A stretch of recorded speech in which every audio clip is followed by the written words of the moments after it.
Juan, did you see the crying thing in San Diego?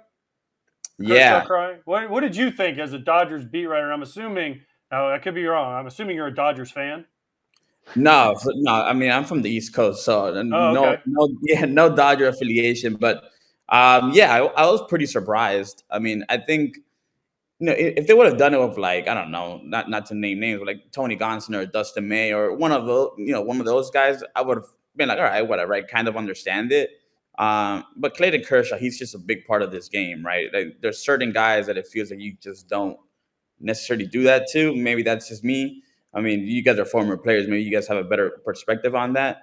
But he seems like the one guy on this Dodgers team that you don't kind of do stuff like that, and, mess around and joke around and stuff like that. But that was just my perspective on it. And I'll tell you what, it kind of pissed off the Dodgers. So they wouldn't say it publicly, but you can kind of tell, and it's been, I think it was something they kind of needed in a weird way. I think they've kind of approached these games against the Padres as, it's just another game. It's just another game.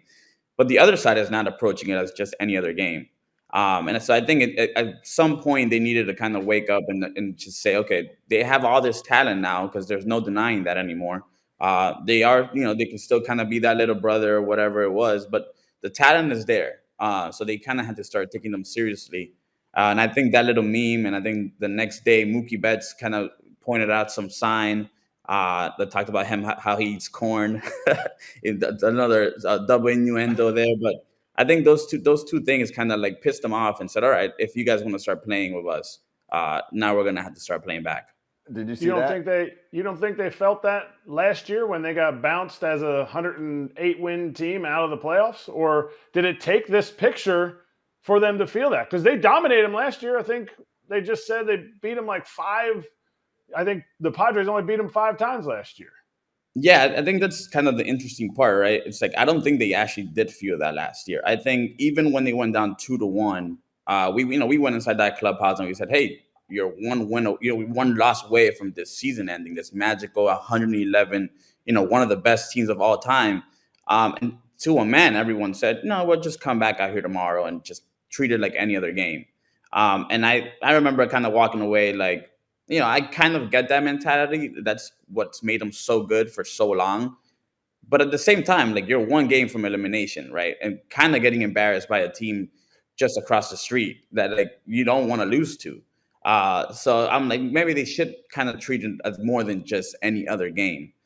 So I don't even think last year, I think when it all ended, it kind of like smacked them in the face a little bit of like, wait, did we just lose to that team that we just kind of dominated for 7 months? And I think that was kind of the beginning of it. And then even this season, we're trying to spark some this little rivalry thing, because I do think it is good for the game. I think it's good for, obviously Boston Yankees is kind of on the downswing. So having a rivalry like that on the West Coast is pretty cool. But they kind of started treating it the same way of like, no, it's just another series against a division opponent. And I think those two things kind of reminded them, it's like, okay, at some point we're gonna have to wake up and just kind of treat this a little bit more, because that other team is treating it with so much energy. Juan, you don't eat corn vertically. Kratz does, like you said about Mookie. You don't eat the corn vertically. The long way. The long way. Instead of eating corn on the cob like this, you don't eat it like this. But when we saw it, it's funny because we saw it when it was happening, and I'll be honest, I had no idea what it meant. And then I get on Urban Dictionary, I Google it, and then Urban Dictionary pops up, and I was like, oh God, now I get it. And it's really interesting, man. I mean, I don't know how well you guys know Mookie Betts, but he's pretty quiet when it comes to like those type of things. He doesn't like to mention things on the record, at least. And the first thing he mentioned was the sign, so I think that was pretty telling. He played it off. He was like, "Yeah, I thought it was hilarious. I thought it was this and that." But I thought it was pretty telling that was the first thing he brought up in his post game presser. It seemed like those things. It's impossible that you don't see those things and say, okay, like this is getting kind of interesting. We're gonna have to respond. I always think it's funny, players to media, to fans, even sometimes, whatever, like act like they don't see anything. Just like Ross Stripling the other day, who was like, "Oh, I love the players." They're like, "Oh, I think I probably had like 26 homers and 97 RBIs that year," and it's exactly what it is. They can see everything. Oh, trust. Yes, you see a lot more than you let on. You just don't want to acknowledge that you see a lot. But that was what's so interesting about what Juan was just talking about, though. And Kratz asked him, I did the Dodgers Padres series last year. Listen, he can say that the Dodgers, didn't treat it. We're only one win away from elimination and we're just going to win. I was in the clubhouse for game 4 in San Diego. They'll never admit this, but there was some serious stuff going on behind the scenes because Dave Roberts, we always get a meeting with the managers. He was late for his meeting, which he never was late.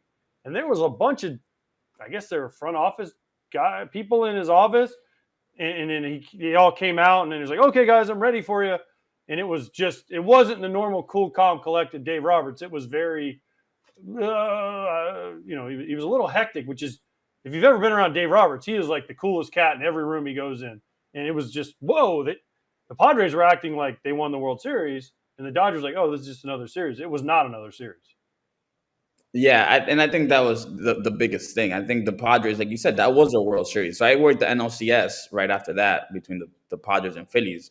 And it wasn't even close to the same atmosphere, to like the same way they played, the same energy. And it was a round into the playoffs. Like they were one round away from the World Series. But that NLDS for that Padres team, that Padres organization, that was a big moment for them. I remember in 2015, I think it was, the Cardinals, the Cubs beat the Cardinals in the playoffs and got swept by the Mets. And I think if you ask any Cub fan, it's like, yeah, we beat the Cardinals, so it's okay. I think that's kind of the same feeling I got with the Padres. And now they're trying to take that next step. Right now, it's like, okay, we beat the Dodgers. Now we can take that next step. But the Dodgers are slowly reminding them, it's like, nah, we're still here. So it's going to take a lot more than just signing Xander Bogaerts and making some of these splashy moves.